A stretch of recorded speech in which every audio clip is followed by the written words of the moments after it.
S ವೀಕ್ಷಕರೇ, ಇವತ್ತು freedom ಪಾರ್ಕ್ನಲ್ಲಿ ಅಂಗನವಾಡಿ ಕಾರ್ಯಕರ್ತೆಯರು ಹಾಗೆಯೇ ಸಹಾಯಕಿಯರು ಇವತ್ತೊಂದು ಪ್ರತಿಭಟನೆಯನ್ನು ನಡೆಸ್ತಾ ಇದ್ದಾರೆ. ಆ ನಿಟ್ಟಲ್ಲಿ ಇವತ್ತು ಈ ಪ್ರತಿಭಟನೆಯ ನೇತೃತ್ವವನ್ನು ವಹಿಸಿಕೊಂಡಿರುವಂತಹ ರಾಜ್ಯ ಅಂಗನವಾಡಿ ಫೆಡರೇಷನ್ನ ಅಧ್ಯಕ್ಷರಾಗಿರುವಂತಹ ಅಮ್ಜದ್ ಅವರಿದ್ದಾರೆ. ಅವ್ರನ್ನ ಮಾತಾಡಿಸ್ತಾ ಹೋಗ್ತೀನಿ. ಸರ್ ನಮಸ್ತೆ, ಏನು ಹೇಳ್ತೀರಾ? ಈಗಾಗಲೇ ಒಂದು ಪ್ರತಿಭಟನೆಯನ್ನು ಹಮ್ಮಿಕೊಂಡಿದ್ದೀರಾ ಫ್ರೀಡಮ್ ಪಾರ್ಕ್ನಲ್ಲಿ, ಈ ಬಗ್ಗೆ ಏನು ಹೇಳೋಕ್ಕೆ ಬಯಸ್ತೀರಾ? ಸರ್, ಇವತ್ತು ಭಾಳ ಮುಖ್ಯವಾಗಿ ಎರಡು ಬೇಡಿಕೆಗಳನ್ನು ಇಟ್ಕೊಂಡು ಇವತ್ತು ನಾವಿಲ್ಲಿ ಪ್ರತಿಭಟನೆ ಮಾಡ್ತಾಯಿದ್ದೀವಿ. ವಿಶೇಷವಾಗಿ ಇವತ್ತು ಕೇಂದ್ರ ಸರ್ಕಾರ ಅಂಗನವಾಡಿ ಕೇಂದ್ರಗಳಲ್ಲಿ ಏನು ಬಡ ಮಕ್ಕಳಿಗೆ, ಗರ್ಭಿಣಿ ಬಾಣಂತಿಯರಿಗೆ ವಿತರಣೆ ಮಾಡ್ತಕ್ಕಂಥ ಪೂರಕ ಪೌಷ್ಟಿಕ ಆಹಾರ ವಿತರಣೆ ಮಾಡಲಿಕ್ಕೆ ಏನಿವತ್ತು ಪೋಷಣ್ ಅಭಿಯಾನ್ ಯೋಜನೆ ಅಂತ ತಂದಿದ್ದಾರೆ, ಅದರಡಿಯಲ್ಲಿ ಕೊಡ್ತಕ್ಕಂಥ ಒಂದು ವ್ಯವಸ್ಥೆಗೆ ಇವತ್ತು ಯಾರು ಫಲಾನುಭವಿಗಳು ಬರ್ತಾರೆ ಅವರ ಫಲಾನುಭವಿಗಳ ಮುಖಚರ್ಯೆಯನ್ನು ಗುರುತಿಸಿ ಆಮೇಲೆ ಆಹಾರವನ್ನು ವಿತರಣೆ ಮಾಡಬೇಕು ಅಂತಕ್ಕಂಥ ಒಂದು ಸಿಸ್ಟಮ್ನ ಇವತ್ತು ತಂದಿದ್ದಾರೆ. ಖಂಡಿತವಾಗ್ಲೂ ಕೂಡ ಒಂದು ಪಾರದರ್ಶಕವಾಗಿರ್ತಕ್ಕಂಥ ವ್ಯವಸ್ಥೆ ಜಾರಿಗೆ ಬರಬೇಕಾದ್ರೆ ಇಂಥ ಕೆಲವು ಕ್ರಮಗಳು ಅಗತ್ಯ ಇದೆ. ಆದರೆ ಇವತ್ತು ಯಾವುದೇ ಈ ಫೇಸ್ ಕ್ಯಾಪ್ಚರಿಂಗ್ ಅಂತ ಏನು ಕರೀತಿದ್ದಾರೆ, ಮುಖಚರ್ಯೆ ಗುರುಸ್ತಕ್ಕಂಥ ಒಂದು ವಿಧಾನದಲ್ಲಿ ಇವತ್ತು ಭಾಳಷ್ಟು ತಾಂತ್ರಿಕ ಸಮಸ್ಯೆಗಳು ಇವತ್ತು ಎದುರಾಗ್ತಾ ಇದ್ದಾವೆ. ಇವತ್ತು ಬಹುತೇಕ ಅಂಗನವಾಡಿ ಕೇಂದ್ರಗಳಿರ್ತಕ್ಕಂಥದ್ದು ಗುಡ್ಡಗಾಡು ಪ್ರದೇಶಗಳಲ್ಲಿ, ಗ್ರಾಮಾಂತರ ಪ್ರದೇಶಗಳಲ್ಲಿ ಇದ್ದಾವೆ. ಮತ್ತು ಅಂಗನವಾಡಿಗೆ ಬರ್ತಕ್ಕಂಥ ಮಕ್ಕಳು ಮತ್ತು ಬಾಣಂತಿ ಗರ್ಭಿಣಿಯರು ಕೂಡ ಆರ್ಥಿಕವಾಗಿ ಹಿಂದುಳಿರ್ತಕ್ಕಂಥ ಕುಟುಂಬದ ಮೂಲದಿಂದ ಬಂದಿರತಕ್ಕಂಥವ್ರು. ಇವರು ಇವತ್ತು ಏನು ಅಂಗನವಾಡಿಗಳಲ್ಲಿ ವಿತರಣೆ ಮಾಡ್ತಕ್ಕಂಥ ಆಹಾರವನ್ನು ಕೊಡಬೇಕಾದ್ರೆ ಆ ಫಲಾನುಭವಿಗಳಿಗೆ ಆಧಾರಿತ ಮೊಬೈಲ್ಗಳ ಮುಖಾಂತರ ತಾವು ಅವರ ಮುಖಚರ್ಯೆಯನ್ನು ಗುರುತಿಸಿ ಆಮೇಲೆ ವಿತರಣೆ ಮಾಡಬೇಕು ಅಂತ ಹೇಳ್ತಾರೆ. ಈ ಸಂದರ್ಭದಲ್ಲಿ ಇವತ್ತು ನೆಟ್ವರ್ಕ್ ಸಮಸ್ಯೆ ತುಂಬ ಆಗ್ತಾಯಿದೆ. ಬಹುತೇಕ ಕಡೆ ಇಂಟರ್ನೆಟ್ಟೇ ಸಿಗೋದಿಲ್ಲ. ಜೊತೆಯಲ್ಲಿ ಬರ್ತಕ್ಕಂಥ ಫಲಾನುಭವಿಗಳ ಹತ್ರ ಆಧಾರ್ ಲಿಂಕ್ ಆಗಿರ್ತಕ್ಕಂಥ ಮೊಬೈಲ್ ಇರೋದಿಲ್ಲ. ಮತ್ತು ಆ ಕುಟುಂಬದಲ್ಲಿ ಗಂಡ ಹೆಂಡತಿ ಅವ್ರು ಕಾರ್ಮಿಕರಾಗಿರ್ತಾರೆ ಅಥವಾ ಕೃಷಿ ಕೂಲಿ ಹೋಗ್ತಕ್ಕಂಥ ಜನ ಇರ್ತಾರೆ. ಬೇರೆ ಬೇರೆ ಕಡೆ ದಿನನಿತ್ಯ ದುಡಿದು ಬದುಕ್ತಕ್ಕಂಥ ಜನ. ಗಂಡನ ಕೈಲಿ ಮೊಬೈಲ್ ಇದ್ದರೆ ಹೆಂಡತಿ ಕೈಲಿ ಇರೋಲ್ಲ, ಹೆಂಡತಿ ಕೈಲಿ ಮೊಬೈಲ್ ಇದ್ದರೆ ಗಂಡನ ಕೈಲಿ ಇರೋಲ್ಲ. ಆಮೇಲೆ ಆಧಾರ್ ಲಿಂಕಿಗೆ ಆಗಿರ್ತಕ್ಕಂಥ OTP ಪಡೀಲಿಕ್ಕೆ ನಿಖರವಾಗಿರ್ತಕ್ಕಂಥ ಮೊಬೈಲ್ ಸಂಖ್ಯೆ OTP ಬರೋದಿಲ್ಲ. ಇಂಥ ಒಂದು ತಾಂತ್ರಿಕ ತೊಂದರೆ ಆಗ್ತಾ ಇರೋದ್ರಿಂದ ನಮ್ಮ ಅಂಗನವಾಡಿ ಕಾರ್ಯಕರ್ತೆಯರಿಗೆ ಆ ಫಲಾನುಭವಿಗಳಿಗೆ ಆಹಾರ ವಿತರಣೆ ಮಾಡಲಿಕ್ಕೆ ತುಂಬ ತೊಂದರೆ ಆಗ್ತಾಯಿದೆ. ಸೊ ಇದು ತೊಂದರೆ ನಾವು ಸರ್ಕಾರದ ಗಮನ ಸೆಳೆದ್ರೆ, ಇಲ್ಲ ನೀವು ಆಗಿಂದಾಗೆ ಅಪ್ಲೋಡ್ ಮಾಡಬೇಕು, ಅದು ಪ್ರೋಗ್ರೆಸ್ ರಿಪೋರ್ಟ್ ಕೊಡಬೇಕು ಅಂಥೇಳಿ ಒತ್ತಡ ಹೇರ್ತಿದ್ದಾರೆ. ಅದಾಗದೇ ಇದ್ದರೆ ನಿಮ್ಮ ಮೇಲೆ ಶಿಸ್ತಿನ ಕ್ರಮ ಕೈಗೊಳ್ತೀವಿ, ನಿಮ್ಮನ್ನು ಸಸ್ಪೆಂಡ್ ಮಾಡ್ತೀವಿ, ನಿಮ್ಮ ಸಂಬಳ ಕಡಿತ ಮಾಡ್ತೀವಿ ಅಂತಕ್ಕಂಥ ಒಂದು ಎಚ್ಚರಿಕೆ, ಬೆದರಿಕೆಯನ್ನು ಕೊಡ್ತಕ್ಕಂಥ ಕೆಲಸ ಕೂಡ ಆಗ್ತಾಯಿದೆ. ಅದಕ್ಕಾಗಿ ನಾವಿವತ್ತು ಸರ್ಕಾರಕ್ಕೆ ಒತ್ತಾಯ ಮಾಡ್ತಾಯಿದ್ದೀವಿ. ಏನಿವತ್ತು ಬರ್ತಕ್ಕಂಥವರೆಲ್ಲರೂ ಕೂಡ ಬಡ ಮಕ್ಕಳು, ಬಡ ಕುಟುಂಬದವರು, ಅವರಿಗೆ ಈಗಾಗಲೇ ನಾವು ರಿಜಿಸ್ಟ್ರ್ ಮೂಲಕ ನೋಂದಾವಣೆ ಮಾಡಿ ಒಂದು ಕೊಡ್ತಕ್ಕಂಥ ವ್ಯವಸ್ಥೆ ಇದೆ. ಆದರೆ ನಾವು ಈ ಫೇಸ್ ರಿಕಾಗ್ನಿಷನ್ ಅಂತ ಏನು ತಾವು ಒಂದು ಸಿಸ್ಟಮ್ನ ತಂದಿದ್ದೀರಿ, ಸೊ ಇದಕ್ಕೆಲ್ಲವೂ ಕೂಡ ಇಂಟರ್ನೆಟ್ ವ್ಯವಸ್ಥೆ ಅಥವಾ ಪೂರಕವಾಗಿರ್ತಕ್ಕಂಥ ಎಲ್ಲ ಮೊಬೈಲ್ಗಳು ಫಲಾನುಭವಿಗಳ ಹತ್ರ ಇದ್ದರೆ ಕೊಳ್ಳಿಕ್ಕೇನೂ ಸಮಸ್ಯೆ ಆಗೋಲ್ಲ. ಆದರೆ ಅಂಥ ಒಂದು ಪರಿಪೂರ್ಣವಾಗಿರ್ತಕ್ಕಂಥ ವ್ಯವಸ್ಥೆ ಇಲ್ಲದೇ ಇರ್ತಕ್ಕಂಥ ಸಂದರ್ಭದಲ್ಲಿ ಆಹಾರ ವಿತರಣೆ ಮಾಡಲಿಕ್ಕೆ ಕಷ್ಟ ಸಾಧ್ಯ ಆಗ್ತಾಯಿದೆ. ಜೊತೆಯಲ್ಲಿ ಅಂಗನವಾಡಿ ಕೇಂದ್ರಗಳಿಂದ ಹೊರಗಿರ್ತಕ್ಕಂಥ ಬಾಣಂತಿಯರು, ಗರ್ಭಿಣಿಯರಿಗೆ ಮನೆಗೆ ಹೋಗಿ ಇವತ್ತು ಫುಡ್ ಕೊಡೋಕ್ಕೆ ಹೋದರೂ ಕೂಡ ಅಲ್ಲಿ ಹೆಣ್ಮಕ್ಳು ಇರೋದಿಲ್ಲ, ಗಂಡಸರು ಇರ್ತಾರೆ.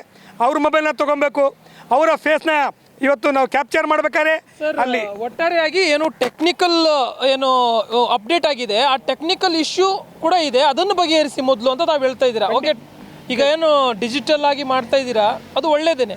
ಇದರಿಂದ ಒಂದಷ್ಟು ಬೇರೆ ಒಂದಷ್ಟು ಅವ್ಯವಹಾರಗಳು ಅಥವಾ ಬೇರೆ ಯಾವುದೇ ಒಂದು ಇದಕ್ಕೂ ಕೂಡ ಅವಕಾಶ ಇರೋದಿಲ್ಲ. ಈಗ ತಮ್ಮ ಬೇಡಿಕೆ ಏನಂತಂದರೆ, ಇದೆಲ್ಲದೂ ಕೂಡ ಸಾಧ್ಯ ಆಗಬೇಕು ಅಂತಂದರೆ ಟೆಕ್ನಿಕಲ್ ಆಗಿ ನಮ್ಮನ್ನು ಅಂತಂದರೆ ಯಾವುದೇ ತೊಂದರೆ ಇಲ್ದಂಗೆ ಆ ಟೆಕ್ನಿಕಲ್ ಇಶ್ಯೂನ ಬಗೆಹರಿಸಿ ಅನ್ನುವಂಥದ್ದು. ಎಸ್, ಖಂಡಿತವಾಗ್ಲೂ ಕೂಡ. ಯಾಕಂದರೆ ಏನಾಗುತ್ತೆ, ಈ ಬಡ ಕೂಲಿ ಕಾರ್ಮಿಕರು ಇದರಲ್ಲಿ ಆ ಮೊಬೈಲ್ಗಳು ಕರೆನ್ಸಿ ಹಾಕ್ಸಿರೋದಿಲ್ಲ, ಅವರು OTP ಬರಲ್ಲ, ಫುಡ್ ಕೊಡೋಕ್ಕಾಗಲ್ಲ. ಫುಡ್ ಕೊಡೋಕ್ಕಾಗಿಲ್ಲ ಅಂದರೆ ಯಾಕೆ ಕೊಟ್ಟಿಲ್ಲ ಅಂಥೇಳಿ ಕಾರ್ಯಕರ್ತರನ್ನ ಟಾರ್ಗೆಟ್ ಮಾಡ್ತಕ್ಕಂಥ ಕೆಲಸ ಆಗ್ತದೆ. ಇಂಥ ತಾಂತ್ರಿಕ ಸಮಸ್ಯೆಗಳಿಂದನೇ ಭಾಳ ಸಮಸ್ಯೆ ಆಗ್ತಾ ಇರ್ತಕ್ಕಂಥದ್ದು. ಆಮೇಲೆ ಹೊರೆನೂ ಕೂಡ ಹೆಚ್ಚಾಗ್ತಾ ಇದ್ದಾವೆ. ಯಾಕಂದರೆ ಅದು ಬಫರಿಂಗ್ ಬರ್ತಾ ಇರ್ತಕ್ಕಂಥ ಸಂದರ್ಭದಲ್ಲಿ ಇಮಿಡಿಯೇಟಾಗಿ ಮಾಡೋಕ್ಕಾಗಲ್ಲ. ಫಲಾನುಭವಿಗಳು ಹೆಚ್ಚಿರ್ತಾರೆ, ಅವ್ರಿಗೆ ಕೊಡ್ಲಿಕ್ಕೆ ಆಗ್ತಾಯಿಲ್ಲ. ಅದಕ್ಕೆ ಒಂದು ಪರ್ಯಾಯ ಇನ್ನೊಂದು ದಾರಿನೂ ಕೂಡ ಸರ್ಕಾರ ಸೂಚನೆ ಮಾಡಬೇಕು. ಇದು ಏನು ತಾಂತ್ರಿಕವಾಗಿ ಮೊಬೈಲ್ಗಳ ಮೂಲಕ ಅಪ್ಲೋಡ್ ಮಾಡಬೇಕು, ಅದಕ್ಕೂ ಒಂದು ಇರಬೇಕು.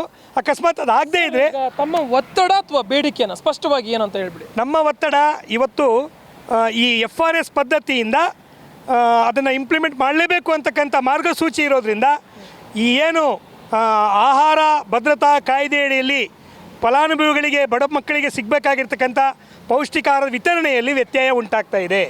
ಸೊ ಇದು ಅವರಿಗೆ ಫಲಾನುಭವಿಗಳಿಗೆ ವಂಚನೆ ಆಗ್ತಾ ಇದೆ ಅಂತಕ್ಕಂಥದ್ದು. ಜೊತೆಯಲ್ಲಿ ಈ ತಾಂತ್ರಿಕ ಸಮಸ್ಯೆಗಳಿಂದ ಅಂಗನವಾಡಿ ಕಾರ್ಯಕರ್ತರಿಗೂ ಕೂಡ ಕೆಲಸ ಮಾಡಲಿಕ್ಕೆ ತುಂಬ ತೀವ್ರತರದ ಮಾನಸಿಕ ಒತ್ತಡ ಆಗ್ತಾ ಇದೆ.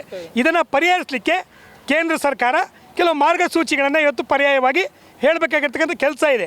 ನಾವು ಯಾವತ್ತೂ ಕೂಡ ಒಂದು ಪ್ರಗತಿದಾಯಕವಾಗಿರ್ತಕ್ಕಂಥ ಯೋಜನೆ ಬಂದರೆ ಅಥವಾ ಸಿಸ್ಟಮ್ ಬಂದರೆ ನಾವು ವಿರೋಧ ಮಾಡ್ತಕ್ಕಂಥವ್ರಲ್ಲ. ಅದು ಇವತ್ತಿನ ತಾಂತ್ರಿಕ ಜಗತ್ತಿಗೆ ನಾವು ಪ್ರೋಗ್ರೆಸ್ ಆಗಬೇಕಾಗತ್ತೆ.